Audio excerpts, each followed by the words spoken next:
Command Authority. There is a reason, and I was a guy responsible for that nuclear football for part of my time at the White House, that thing, and there's an unbroken chain of command between the President of the United States, the Secretary of Defense, and the National Command Authority at all times, because shit happens. And what if it had happened in that 1 or 2 weeks the guy was in the hospital, and maybe something did, we don't even know, right? But no one, including the President, didn't know the Secretary of Defense was in the hospital. I can't tell you how big of a cataclysmic failure for the national security mission that is. And what I tell people when they're like, it's all right, it's not that big of a deal. What if Hegseth took a week out and said, I'm going to the hospital, I'm not telling anyone? What do you think the media would do to that guy and Trump if that were to happen now? Yeah, it would be catastrophic. Yeah. Yeah. So this person went to the hospital for what? What was the... I keep losing my... You got the... Isn't the letter over there? I got it, yeah. What were they in the hospital for? So Secretary Austin was in the hospital for medical issues, and I'm not saying you shouldn't have Right, but there should be someone else that's... There's a plan in place. Right. The Deputy Secretary of Defense comes in, every time a senior goes out, there's a continuity of government plan in place. So you're out for a weekend treatment, no problem. But they just hid all this? They hid it. That's insane. And we broke it. We discovered it, and we broke it. And it wasn't the only time he did it. It was the second time. Or the guy would end up doing it at another time. Why would they do that? Just to hide the fact that they're sick? Well, that I think is up for debate. Like, people are old and they get sick. Like, no big deal. Everybody needs treatment. Everybody's got to go to Walter Reed or whatever. But do you think that he thought it would hurt him politically if he looked weak? I'm not... Yeah, I don't know. Speculation. Yeah, I don't know if I can answer that. And the secretary at the time, Secretary Lloyd Austin, was like a 45-year military guy. It's not like this was new to him. Right. He'd been doing it his whole life. Next man up. So he had made a decision to try to keep it private. Intentionally. And he would come out later to say, I just wanted to keep it private. And I said, hey, man, your life when you're the Secretary of Defense, Director of the FBI, Director of the CIA, it ain't about being private. That's gone. You signed up to serve the mission. And when you do that knowingly, you have literally violated the National Command Authority. Wow. So you were saying there's a bunch of misinformation that was put out or disinformation. Like, what was that? Ooh, so my thing is all roads lead to Russiagate, right? That's where it all started. I was coming out of my tour at JSOC as a civilian and DOJ, and I would end up going to Congress to run this thing called Russiagate, which at the time no one knew anything. It was just a whatever. And then it became what it became. And I would be the guy, the lead investigator on the Hill who said, hey, man, look, they lied in the FISA application. Let me give you Russiagate in 90 seconds. Okay. Could you imagine a time in the United States of America in the 21st century where a political party would go overseas and acquire fake foreign intelligence from a foreign intelligence officer funded by donations to that political party in the United States of America, then take that material, package it, walk it to the FBI, literally, and say, hey, we need you to surveil the opponent of our political party who happens to be running for the president of the United States, then convince the FBI to go into a secret federal FISA court that I used to use to manhunt terrorists and say, hey, I need you to wiretap, essentially, all the comms in and around Trump camp because of the material we gave you, and then have that FBI lie to the federal court and the judge in that warrant application, which is a felony, and intentionally remove information of innocence from that application just to get it above the threshold so the judge would sign it. That's Russiagate. That's what they did. And you remember the years and years of reporting surrounding Russiagate. The FBI would never lie. They would never do that. The leadership there is above reproach. James Comey, Andy McCabe, Peter Strzok. The list goes on. We caught him red-handed. We caught him. You've seen the text messages. You've seen the documentation. You've seen the reports. But when I did that, when I exposed that initially as a staffer on the Hill, Adam Schiff comes out and has his cronies leak to the world that I am acting as a genocidal dictator. There was actually an article that called me... Genocidal Hang on, it gets better. Dictator. Yeah, no, it gets better. How do you get to be a dictator? I don't know. Genocidal one, let alone, right? Like, it's a twofer. His words don't even mean anything anymore. No, there's an article out there that they called me Torquemada. the guy from the Spanish Inquisition. Jesus Christ. And I was a staffer. So the rule was you can ding elected representatives all you want in the media. You don't touch staffers. They didn't care because they knew what I had unearthed was the biggest political criminal scheme ever perpetrated by portions of the FBI leadership and other people in the intelligence community. In coordination with the media. In coordination. And who could have investigated it. But hang on, that's the kicker. So what people don't know about Russiagate that weren't paying attention was that warrant that initially kicked off the FISA surveillance on the Trump campaign writ large was substantiated by FBI leaks to the media. 2 of the articles cited in that warrant from, I think, Mother Jones and Yahoo News were leaks of information from the same leadership at the FBI, Peter Strzok, Andy McCabe, James Comey and company.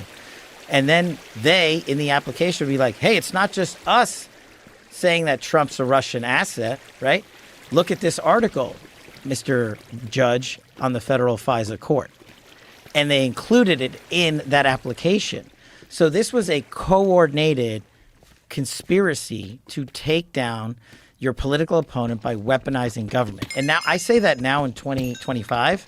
When I said that in 2017, whatever it was, people were like, you're out of your effing mind. And I was like, look, man, I'm just showing you the facts. I'm not making this up. I'm showing you the application. I'm showing you the documentation. And that's when they came after me. And it hasn't stopped ever since. But the damage they did, the media, and the people that wanted to take out Trump, and I didn't care what you thought about. And remember, back then, I hadn't met Trump, never spoken to him, didn't know him. I took that job at Congress on one condition. I said, whatever we find, we're putting out. I'd been in for 16 years at that point. Democrats, Republicans. I was a national security guy, intel guy. That's what I wanted to do. Chase terrorists, chase bad guys, bring hostages home, and help protect the homeland. And I said, I didn't know if Trump did this. I didn't know if he was colluding with whoever. I didn't know it would turn out like this, that they would actually manufacture and make it up. But half of America to this day still believes the narrative that the CNNs of the world pushed for 5 years. And if you look on their shows now, Russiagate keeps coming back up because we keep exposing the documents that showed how bad these guys were. And most Americans are like, no, they're already convinced. So in order to fix that diseased temple, it is just that much harder of a lift for me to go back into the FBI. We're going to get it done. But it takes so much more communication and so much more energy to get after the American people and say you were lied to. Because that's the hardest thing I think people can ever admit to themselves. Right. You were lied to. I went out for years and created a life cycle out of this lie of Russiagate. I went on TV. I made money. I wrote books. I sold political advertisements based on it. I educated my children based on it because I thought it was the truth. And some of them have come back and said, yeah, we got it wrong. But most haven't. And that's the disinformation seed, in my opinion, that started it all.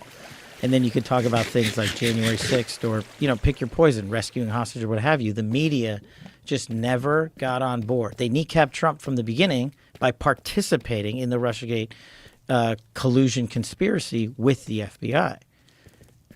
It's so crazy that someone could do something like that and a whole enormous group of people could do something like that with no repercussions. And to be able to operate and, say they're the trusted source in news.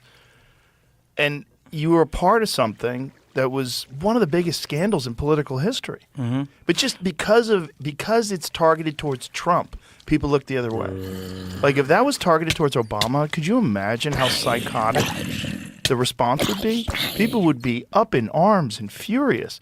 But the same people that would be up in arms and furious if somebody tried to do that for Obama are completely silent if it's happening to Trump. Yeah, just think about it. What if me, as the FBI director in the Trump administration, right, during a presidential cycle, went out there and said, hey, Republican National Committee, do you guys have dirt on whoever's running for the Democratic nomination to be president of the United States? If you don't, can you go overseas and pay a foreign national who used to be an MI6 guy, get me some bogus intel? Then I, as the FBI director, will authorize a warrant. I'll leak to the media while I'm doing it, take their articles, put it in that warrant, and then go surveil the opponent so he doesn't get elected. I would be in prison, which I should be for doing anything like that. Crazy. And that's what people want accountability for. And that's what you asked me at the beginning of the show, what's the hardest part? I'm like, hey, I'm the guy that is exposing and giving you the accountability from 2017 onwards. But I wasn't the guy in charge of putting people in prison and arresting them for this conduct. And so the other education campaign I have to go on is there's this thing called the statute of limitations. I can't prosecute people for their crimes in the past that the statute of limitations has run. And I'll give you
here.